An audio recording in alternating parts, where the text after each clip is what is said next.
Welcome everybody, whatever time of the day it is for you, to our first seminar of World Water Week, which is titled Disrupting the Status Quo, Water in a Health and Climate Crisis. This will be the first session of 3. I'll come back to that, which is this first session being called Financing Systemic Change. And we have an excellent keynote speaker who can talk to the disruptive innovation aspect of that. Which was the point of this particular seminar.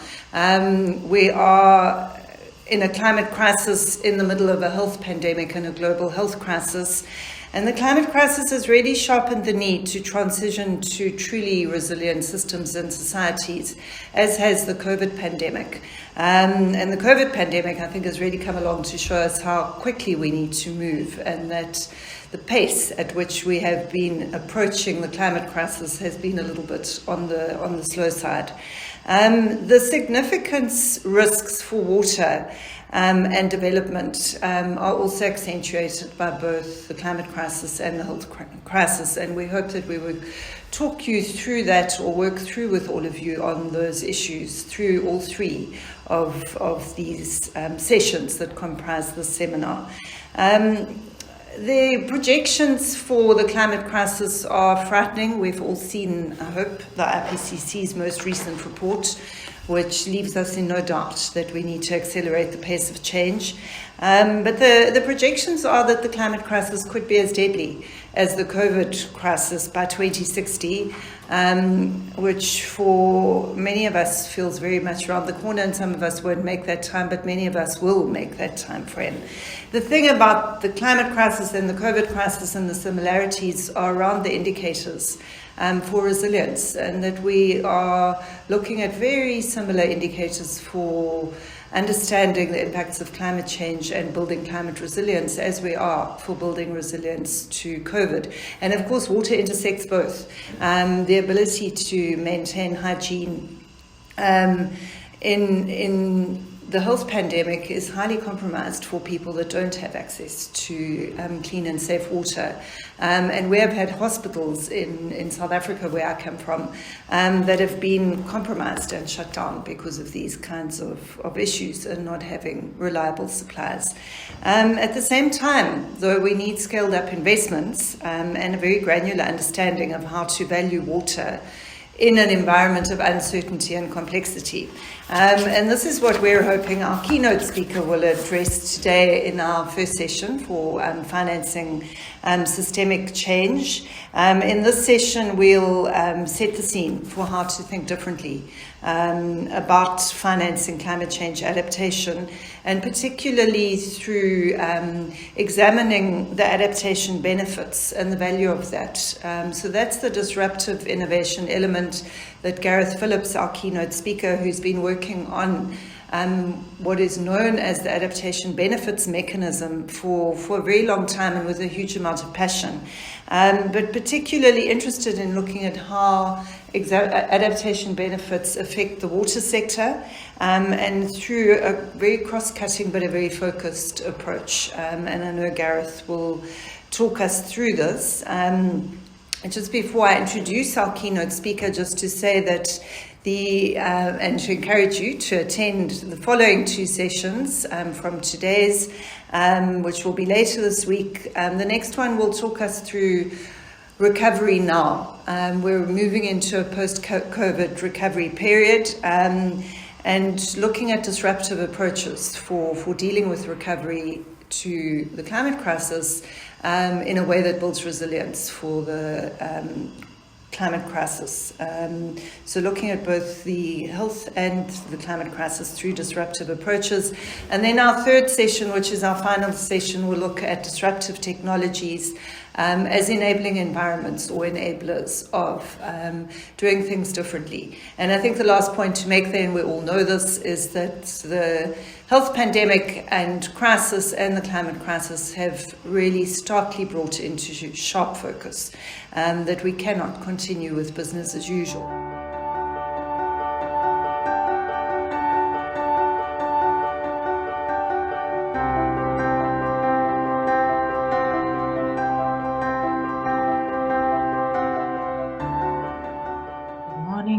afternoon, everybody. I'm Agnes Nirai, Senior Monitoring, Evaluation and Learning Advisor with SIWI.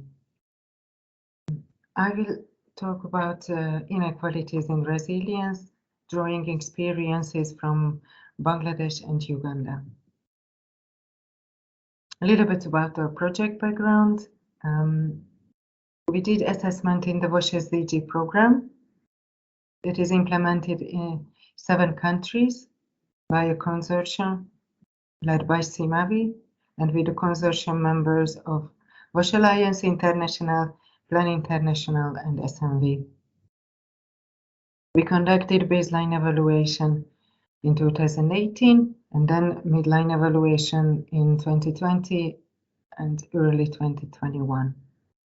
The maps on the right side show the 2 implementation areas that I will focus on, one in Uganda and the other in Bangladesh. On the right side, on the map of Uganda, there are those orange dots.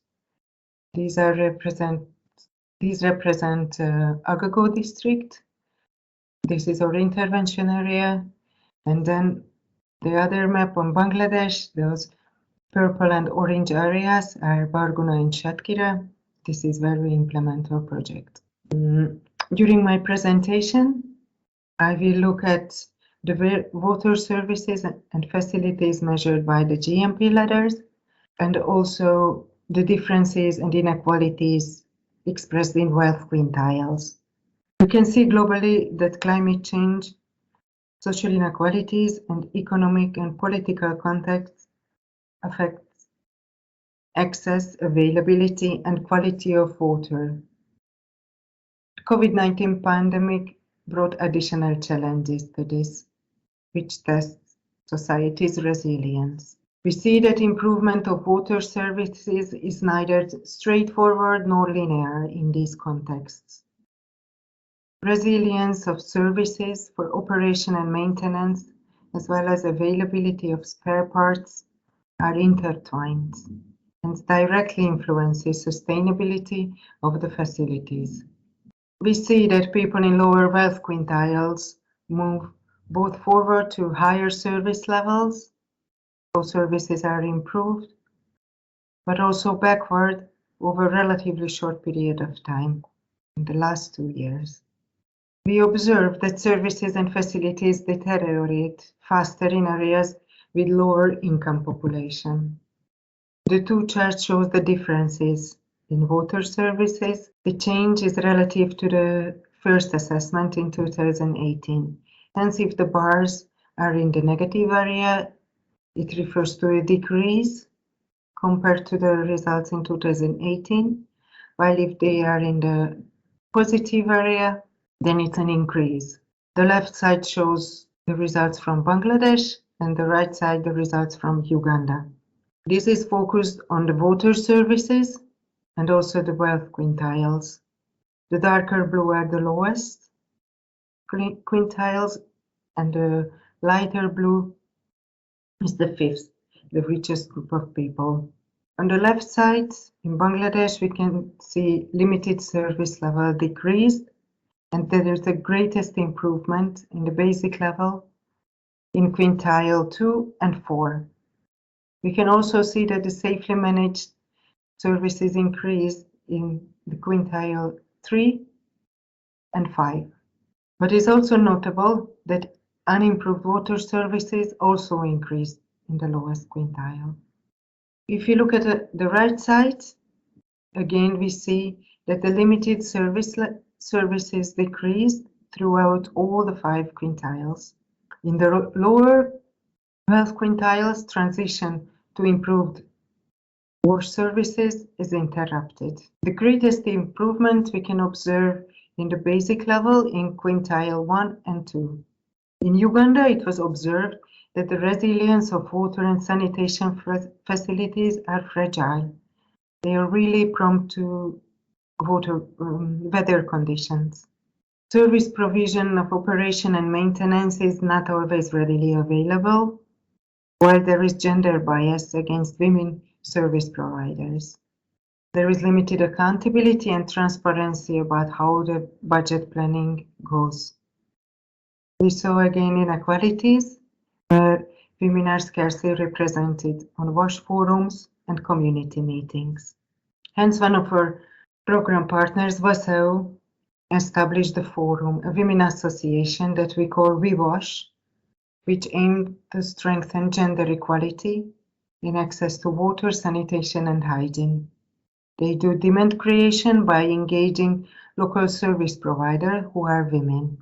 They promote a safe space for female entrepreneurs to network and share their experiences, and also provide mentorship while building their businesses to sustainable and resilient. In Bangladesh, it is observed that people with minority background often live geographically separated and segregated in areas where access to water and sanitation is challenging and limited. The needs of women and people with disabilities is barely considered in the WASH planning, and representation of women again and ethnic minorities are limited in local public platforms and in decision making. The Making Rights Real approach was initiated by the local partner organizations to provide technical assistance to stakeholders and local authorities. It combines user-centered materials showing how human rights can inform local action, with a process of constructive engagement between civil society and local government professionals. It's also for structured and strategic advocacy by starting from the communities and local interest groups. They advocate for diverse and inclusive decision-making platforms and open budget planning. In conclusion, I can say that we are aiming for a systemic change in a complex manner. The first is the demand creation with behavior change. Then the second is service provision, both public and private service provision. And the third angle is the governance with the different forums, committee meetings on local, regional, and national level. We also strengthening replicability by applying good practices in other project countries. For example, the previously mentioned WeWash Association from Uganda is being replicated in Bangladesh by cross-country knowledge exchange. Thank you very much for your attention.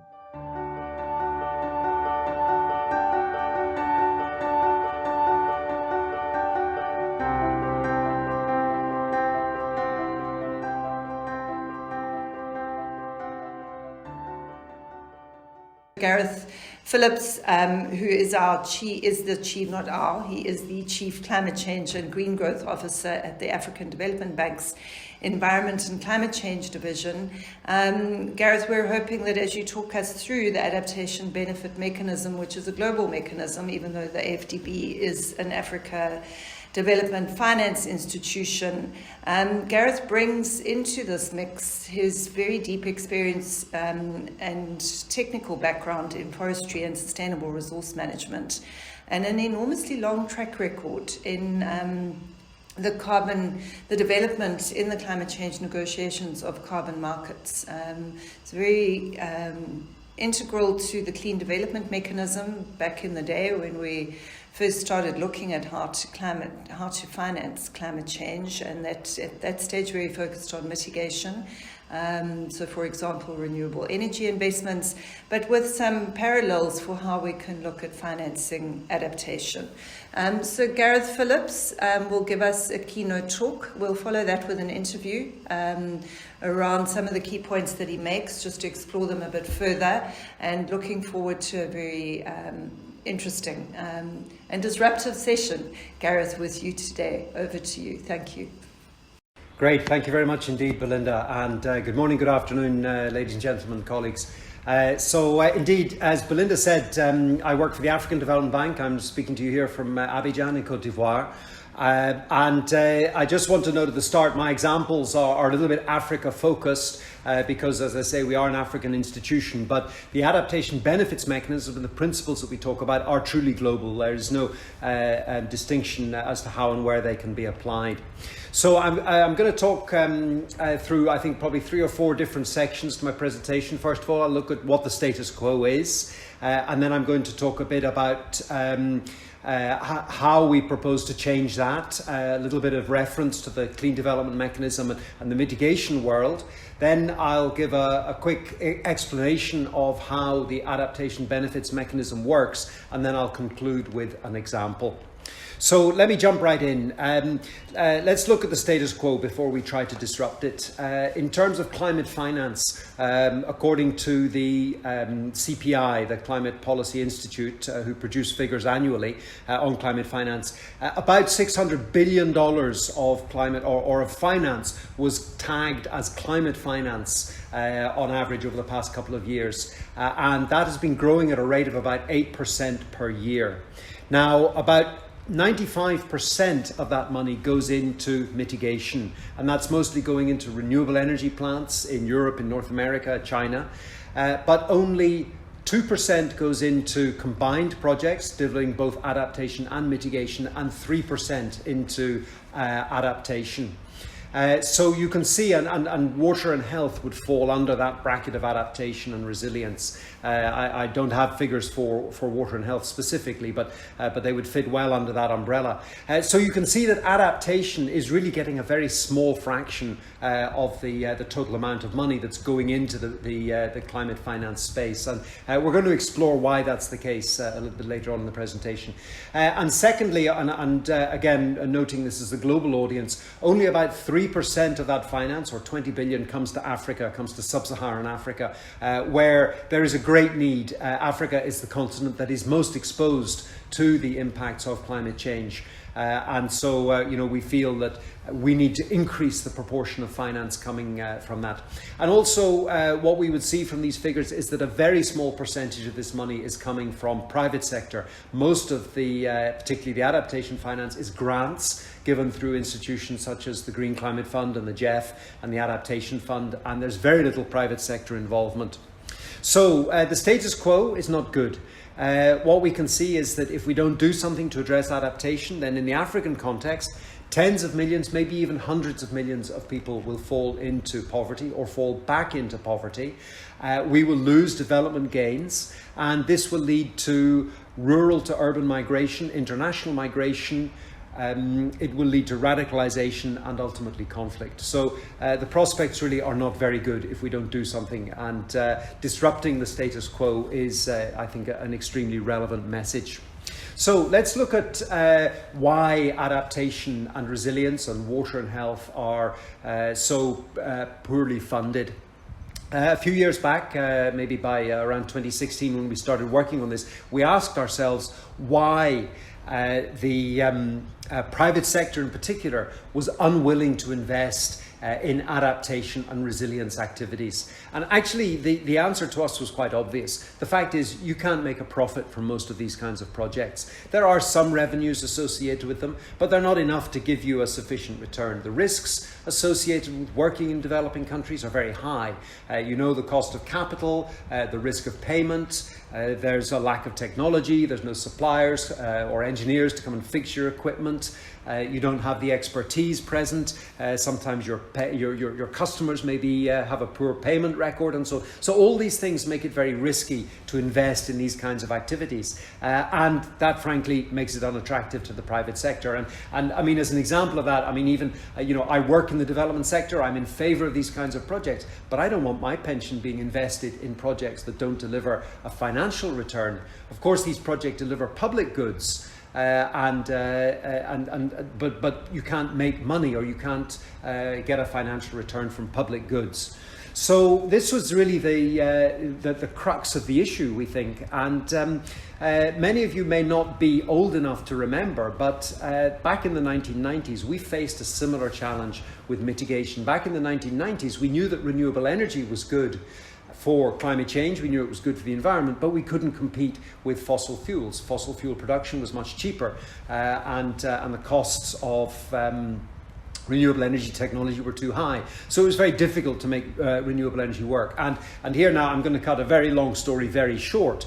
But the Clean Development Mechanism under the Kyoto Protocol came up with a mechanism to pay project developers for utilizing technologies that reduce greenhouse gas emissions. And this had a magnificent impact on renewable energy. It also affected non-CO2 technologies and industrial abatement and so on, but we can just focus on the renewable energy one. And as an example, if I were a renewable energy developer, before this mechanism came along, I was competing with fossil fuel to sell my electricity, but after the Clean Development Mechanism, I could sell my electricity, perhaps at $100 per megawatt hour, but I could also sell my carbon at $10 a ton. That was the price we used to use in our financial models. So suddenly I had a second cash flow.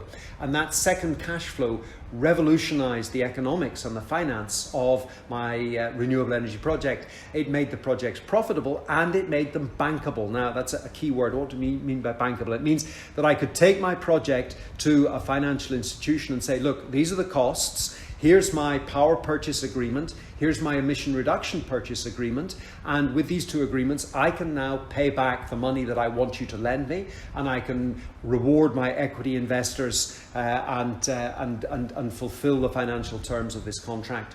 So, to be clear, the mitigation space is a very good example of how a new cash flow was able to have a significant impact on the finances of a project. And we are proposing the same kind of disruptive input for the adaptation and resilience space. So we think that wealthy countries, countries that can afford to do so, consumers in developed countries, and perhaps corporations and industry should be encouraged, or perhaps even made, to contribute towards the costs of adapting to the impacts caused by the greenhouse gas emissions released by the goods and services that we buy. Now, that's a long sentence. I'm going to repeat that. We think that the developed countries and consumers should be made to contribute towards the costs of adapting to the impacts caused by the greenhouse gas emissions released by the goods and services that they buy. So the last part of that is the mitigation bit, the greenhouse gas emissions that are caused. And we're doing pretty well on that. Okay, we're not doing enough, but nonetheless, there are many examples now and many instruments to support the costs of mitigation. And some of those will be going for a very long time, such as the EU emissions trading scheme and the Swiss Klimascent, and so on, a mandatory and a voluntary example of finance for mitigation projects. And we have feed-in tariffs and so on that can make renewable energy attractive. But we don't have anything like that for adaptation. The only money you can get for adaptation typically comes as grants from the GEF, the GCF, or the Adaptation Fund, and those are grants to the public sector because generally they don't give grants to the private sector. So we also want this money to be long-term and sustainable.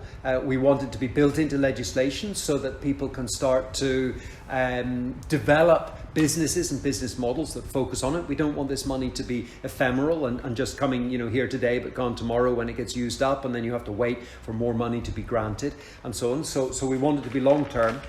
We want this funding to be long-term and sustainable, and there are many examples in the mitigation space where we see funding built into legislation or regulations such as the EU emissions trading scheme and feed-in tariffs. And we also have some voluntary mechanisms such as the Klimascent in Switzerland that's been collecting one cent per litre of gasoline. That's been running for over 25 years and raising funds to pay for mitigation, to purchase mitigation units. So these are examples of long-term and sustainable sources of finance that mean that developers can start to build business models on the basis of this money. We don't want this money to be short-term or ephemeral, to run out when it's been used up and have to wait for more to come.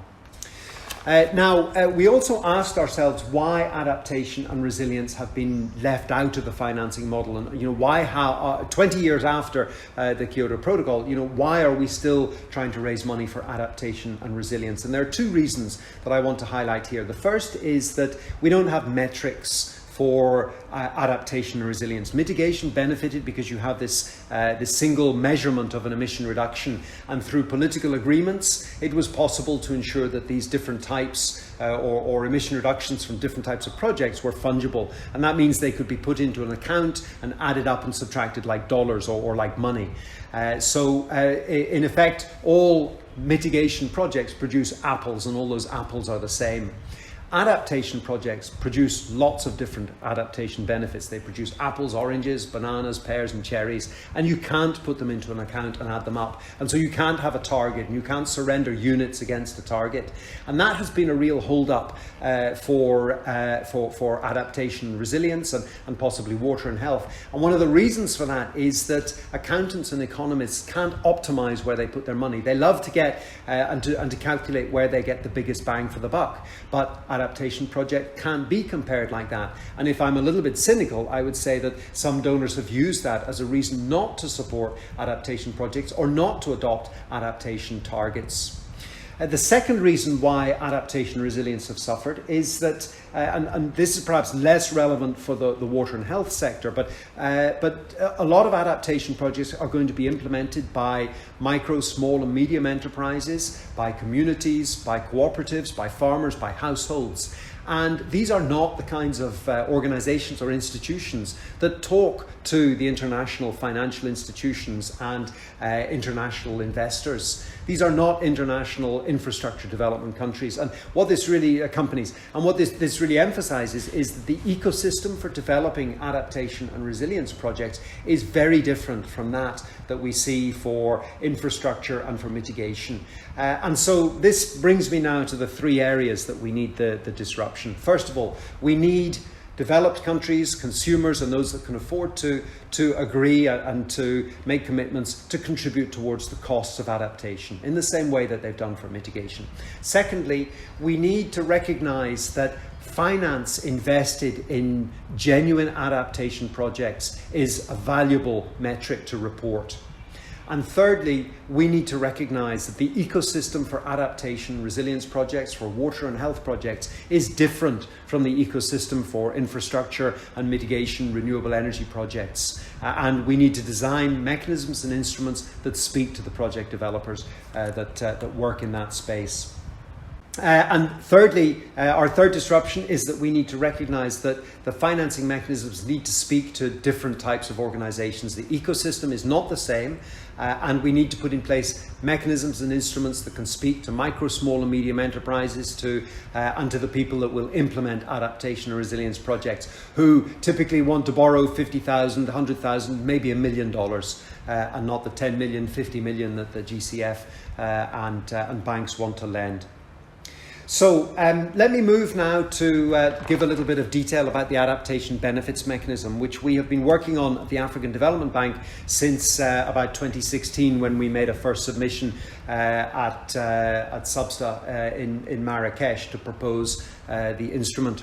So to implement, well, for those of you who have experience with the Clean Development Mechanism, you'll notice there's some very strong parallels, and we have deliberately built the ABM to utilise the lessons learned and the strong points coming from the Clean Development Mechanism. So it won't surprise you that one of the first things you need for an ABM project is a methodology, and we have now created a roster of experts to work as a methodology panel to approve methodologies. And in the methodology, we need to see a few key things. First of all, we need a definition of what the certified adaptation benefits the project is going to deliver. And that's very important, because this is what your purchaser is going to pay for. And they're going to be different from different projects. So you need a very clear definition, and that is what you're going to deliver and take payment for. Secondly, we need to address the topics of additionality. We need a baseline. We need a climate rationale. We want to see a financial model or a cash flow that shows what the financial barrier is to stopping this project moving forward. We want to know the number of adaptation or certified adaptation benefits that you're going to deliver, because that's important to determine the price that we should sell the adaptation benefits at. And finally, we want a theory of change that looks at the inputs, the outputs, the outcomes, and the impacts. And that theory of change will be linked very closely to the monitoring and evaluation schedule. And this is actually quite an interesting point, because we want to, as far as possible, monitor and evaluate outputs and outcomes. Outputs are quick and usually relatively easy to measure. And if we can link our certified adaptation benefits to the outputs from the project with a high level of confidence that the outputs result in outcomes and the outcomes result in impacts, then we can speed up the whole project cycle, and we can give the project developer their money when they've delivered the outputs. And we don't have to wait for outcomes and impacts, because impacts might take 10 years to come and they're very expensive to measure. So we want to speed up the whole process. So that's basically the methodology. You need obviously a purchaser for your adaptation benefits and a purchase agreement, and you need the finance and so on. So we need to put all those things in place, and we're working on doing that. Let me jump now to a simple example. Let's imagine we have a community that has been sourcing their water from a spring. There are 1,000 households in the community, and I'm keeping this deliberately simple. There are 1,000 households in the community, but their spring is drying up, and this is linked to demonstrable climate change. We have weather records that show that rainfall patterns are changing, more intensive rainfall during the wet season and a longer dry season. And also, sadly, last year there was a big drought, and a large part of the forest in the catchment area was destroyed by a fire, a more intense fire than they'd ever had. And so the situation is such that now this potable water supply is no longer sufficient, and the village needs a borehole. But the borehole is going to cost $1 million, and they don't have $1 million. They've done an affordability assessment, and each household can afford to pay $1 per week for their potable water. So you have $52 per household per year, and you have 1,000 households, so you've got $52,000 for your revenue against an investment of $1 million, and you can see that's not going to work.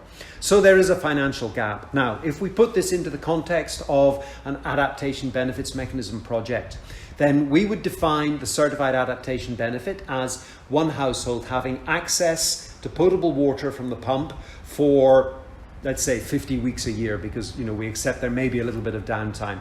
But the idea is to have year-round potable water supplies. So the adaptation benefit is year-round 52 weeks of potable water. And because we've got 1,000 households, there are going to be 1,000 certified adaptation benefits. That's the maximum that the project could deliver. And let's say we want to pay this investment off over a 3-year period. So we've got 3 years at 1,000 CABs. So that means we've got 3,000 certified adaptation benefits that this project could develop. The capital costs are $1 million. We've got financing costs, transaction costs, and the developer needs to have a return on their input. So let's say the total investment is going to be $1.5 million, and that gives us the price of the adaptation benefits. We're going to charge $500 for a certified adaptation benefit from this project. And we're going to write up the project with the methodology. We'll have it validated to confirm that that's effectively the due diligence aspect, to make sure that all these things are in place and that the pricing and so on is genuine and realistic. And then we're going to put the project in our adaptation supermarket. And we're inviting donors and consumers and corporations and social responsibility, social impact investors to visit the supermarket and pick projects that they want to finance. And when they pick their projects, they'll take them to the checkout and sign the purchase agreement to say, okay, we commit to purchase, in this case, 3,000 certified adaptation benefits from this project at a price of $500 per adaptation benefit. So, Mr. Project Developer, if you can now deliver those, we will pay you for them. And with that purchase agreement, we can then start to work on putting the financing instruments in place and so on. So that's a quick example of how the adaptation benefit mechanism works. We've got a couple of pilot projects that are now under development. We've got a proposal into the Green Climate Fund for SAP to finance the program going forward. And you can learn more about it if you Google African Development Bank Adaptation Benefits Mechanism. You'll get to our website. So let me very briefly now sum up. We have 3 disruptive requirements that we think we need for to change the status quo. We need donors, consumers, companies to recognize that they should contribute towards the cost of adaptation. We need to recognize that finance invested in a genuine adaptation project is a good metric to report, and we need to design financing systems that speak to micro, small and medium enterprises and the kinds of organizations that are going to be implementing adaptation projects. So let me stop there. Sorry, I've gone on a little bit long, but let me hand back to you, Belinda. Thank you very much for your attention. Thanks very much, Gareth. That was fantastic. A nice balance between some key messages and some detail around how the benefit mechanism works, and I think detail we need because I think, something that struck me as you were talking is that grappling with this very different project ecosystem that you were describing, I think requires one to grapple. So you have to sort of get your hands dirty and get into some of that detail. And also thank you for the example that you used, I think very relevant to the water sector.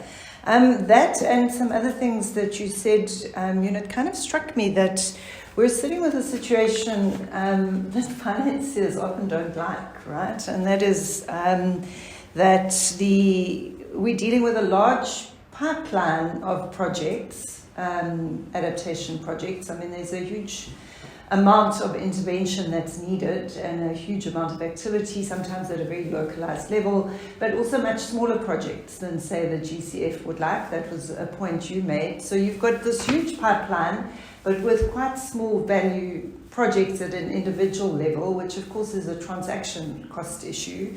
And I was, I'm just kind of wondering, for me, I mean, I think this is the point you're making. I may be taking it a bit further, but for me, there's disruptive innovation needed there because people shy away from those smaller projects. They're hard to measure, they're hard to see the value of, and the implementation, design and implementation costs are probably no smaller than some of the larger GCF type projects that we value. So, just bearing in mind some of the points you made around the public good nature of adaptation, just wondered if you could comment on, I think, an observation that I'm making that builds on an observation you made, and that is that adaptation is not necessarily profitable, and so private sector doesn't want to go there.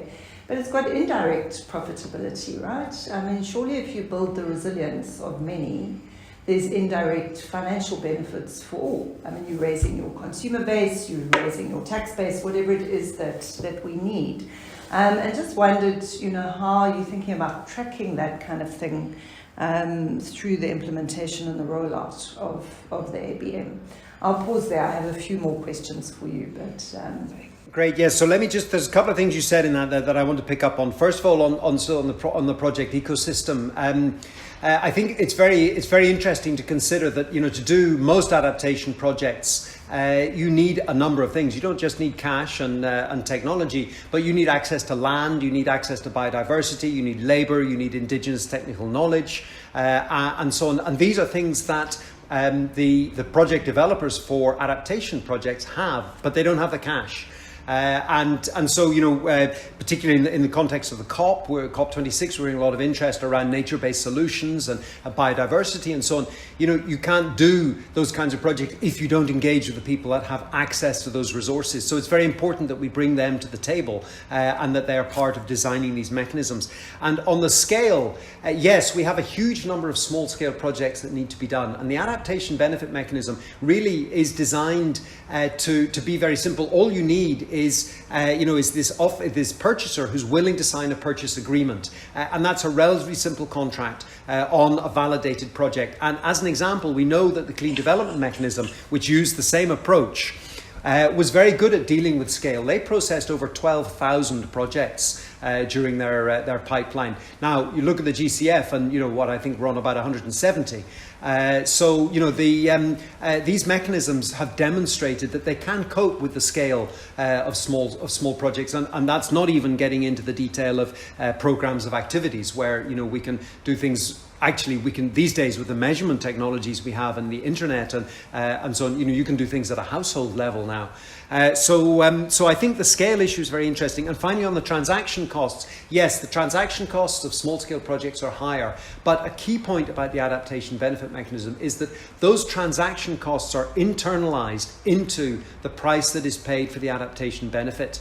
And you couldn't do that in the clean development mechanism because we were competing. The private sector were trying to find the cheapest emission reductions to sell for the biggest profit. But the ABM is not structured like that. And those costs are internalized. So when I said you take the total cost of, although the capital cost was $1 million in my example and the total costs were 1.5 million, we divided the 1.5 by the 3,000 to get the price of $500 per adaptation benefit. So we're able to internalize those transaction costs. So I think that we can deal with. And of course, as we do more projects, those costs will come down. There will be efficiencies there. Now, to come to your question on the public goods, yes, the projects deliver public goods and ultimately the governments will benefit, and indeed there will be things like increased tax base and generally, of course, maintaining the economic viability of your communities is critical because that's the lifeblood of your whole economy. So those kinds of benefits I think will accrue, but they will show up in macroeconomic reports. They may show up in reduced migration figures, and the startups of small and micro enterprises and so on. I think they will start to show up in those figures there. But those are not things that we're specifically at this stage trying to track under the ABM. And although benefits will accrue to the governments and the communities from that, we're not trying to well, I think most governments, especially today in the situation of the pandemic, they don't have any resources to pay for these kinds of things. Of course, governments recognise that they have a responsibility to provide potable water supplies to their citizens, but they don't have the money to do it. Likewise, health, but they don't have the money to do it, and so we need to tap into new sources of finance, and the private sector is where we need to go to get this money. I think that your last ending on the private sector note is great because it segues very nicely into my follow-up question, which is around the private sector. They have been reluctant to invest. I mean, I remember when I first started working in this space 20 years ago, being very almost gung-ho, I'm embarrassed to say, about the private sector and thinking that they would definitely pay significantly for adaptation in the future. I just thought that future was going to be a much shorter time frame than what it's turned out to be.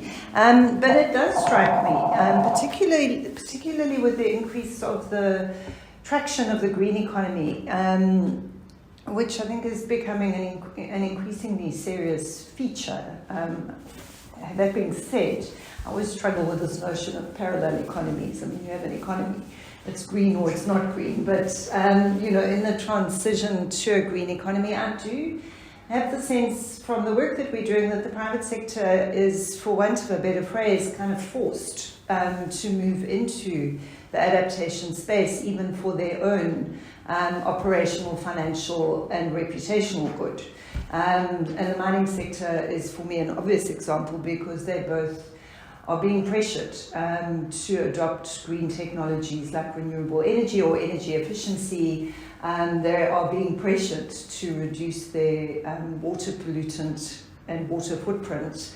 And they are facing increasing financial and operational risks from climate change. A deep pit mine that gets flooded can't function until it's the flood is abated and they've sorted out the impacts on the people and the technologies that they're using in that mine. So there's some very serious issues. And just when you were talking about needing a adaptation agreement purchase uptake, that surely that sort of transition would accelerate the uptake of the buyers. And just wondered what your current thinking is around the private sector, and perhaps a little bit more insight as to who, I mean, I know you spoke about SMEs quite a bit, and you can perhaps bring that point more fully into this picture, but who is the private sector that you're thinking about, and how do you think it will respond to some of these pressures I'm outlining? Yes, I think this is a very interesting area to explore, and I think that, there is a growing awareness, a big sort of ESG movement, and a lot of corporations now I think are starting to look at their supply chains and so on. And I cast my mind back to the now I think it was about 3 years ago when we had that big flood in Thailand that knocked out the supply chain for all the computer chips. And, people working at their desks, at their computers and in computerized systems, wouldn't really think that their industry was at risk from climate change. But this was a very good example of how the climate can impact actually upon everybody's life through the supply chains. And I think that a lot of corporations now are looking very carefully at their supply chains and can be very, I think it would make good sense to demonstrate to their shareholders that they are taking steps to secure their supply chain. And that, in the examples we're talking about, it means investing in adaptation. So,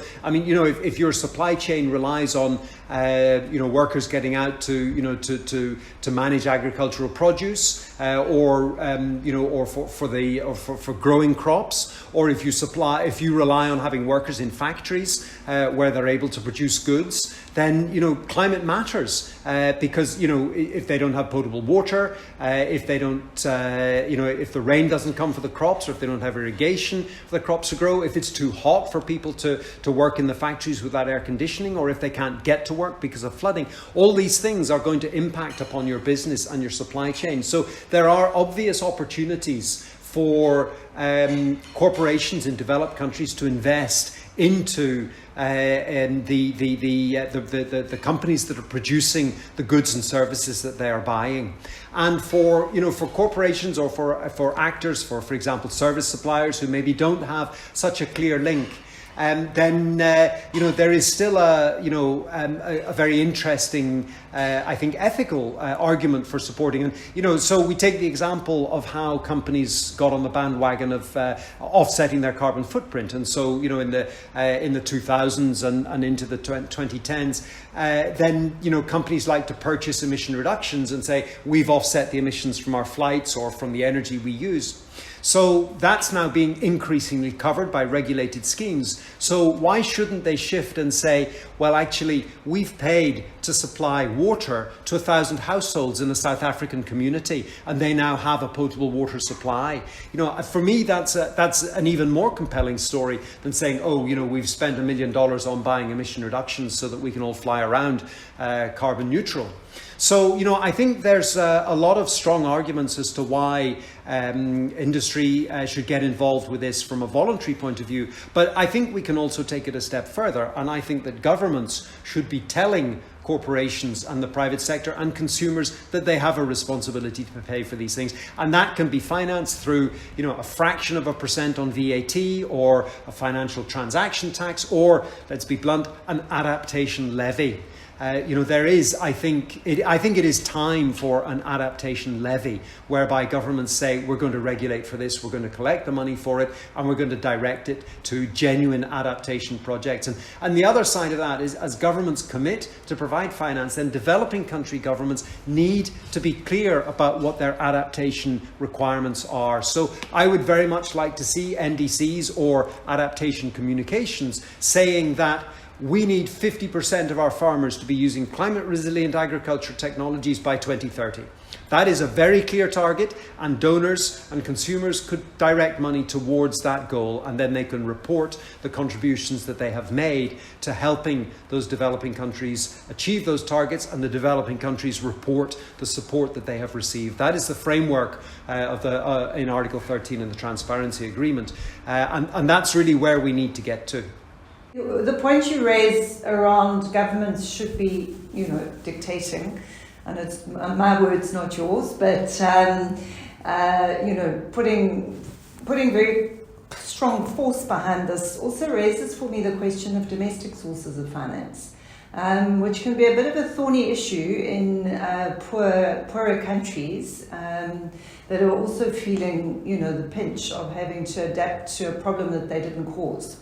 And I mean, you've been involved in the climate negotiations for long enough to know that that's continues to be a thorny issue. But something that I've really been struck by lately, and I wondered if you could comment on this in the context of the ABM, is that in a funny way, the additionality question that has always plagued us in climate adaptation, being able to demonstrate that this is because of climate change and not business as usual, to attract financing. I've been really struck that as, we're doing this work in South Africa at the moment, for example, and a few countries that are doing this, is looking at the fiscal system and fiscal reform, in national finance ministries around how they track expenditures. So if you're tracking mitigation expenditures, very easy to look at attribution to climate change. If you're tracking adaptation expenditures, when I first started working on this, I thought that was very difficult. But I've been realizing more and more that many government expenditure items, programs, projects, budgets, have a portion of them that are attributable to climate change. Because there is a link through back to policy or international definitions for adaptation. And suddenly the additionality argument can work in favour, because then you've got, when you start tracking properly, and you do start allocating some of your, you used an example, but mine would be rural water storage facilities, right, that increase resilience. Probably needed anyway because they're lacking in most parts of South Africa, but are very helpful when it comes to increased drought events, for example, because of climate change. So you can very logically see a portion of that particular project or program being allocated to climate change, but probably it wasn't designed with that in mind. Probably that program was designed in mind with economic benefits of making sure that there's water availability for farming. And I just wondered how the ABM is thinking about that additionality question, but also around the question of domestic sources of finance, which are difficult for governments to allocate, but actually they are doing it anyway because some of these programs are so relevant. That's a very interesting question, I think, and I think for me a couple of things I would say. One is, we have this opportunity, I think, this opportunity now to recognise that we can put, and we can start to identify adaptation needs in the formal documents under the Paris Agreement, particularly the adaptation communications, and I think we're going to see some of the first of those coming out at COP26, or in the nationally determined contributions if you don't have an adaptation communication. And I think once governments realise that they can actually start to identify and put down targets in those areas, it will start to increase awareness where they can say, well, actually, yes, we're already doing an awful lot of this. And as you know, the NDCs have this element of conditional and unconditional contributions. So there's a large amount of unconditional contributions that are being made to adaptation in developing countries already from government budgets. I think, I think anything that we do to start to recognise adaptation more fully will help to bring that forward. And I think secondly, what I'd like to say to that is to go back to this point about the fact that adaptation needs more than just finance. And finance obviously is what developed countries can bring to us, but you need the land. You need, if you're going to sequester carbon and build resilient economies and or protect biodiversity, you need to have those resources in the first place. And that's what the developing countries can bring. They've got the land, they've got the biodiversity, they've got the labour to protect it. They've got the indigenous knowledge about how to manage those and so on. And we have to recognise that as well. Okay, not in terms of, or maybe not so easily done in financial terms, but that should also be valued and recognised as a contribution. And we shouldn't just rely on developing countries to bring finance, because there's much more to adaptation projects than finance. Actually, Gareth, I think that's a brilliant point, because it's part of the disruptive approach, right? Is being able to value those kinds of other or co-financing in kind type contributions that governments and people can make and do make.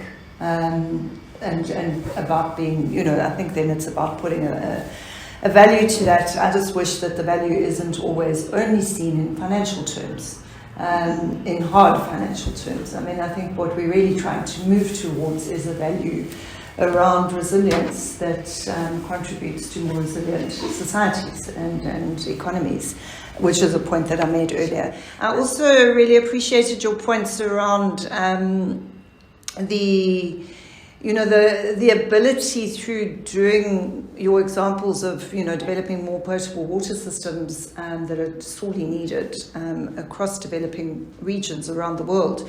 You're making a very good point around it gives the opportunity to build expertise, capacities, new technologies, reduce the transaction costs. I mean, these to me are all high value items that I would like to see a value attached. I think those are metrics that should be evolving out of the adaptation space. And I'm also wondering, and perhaps a closing comment from you on this, part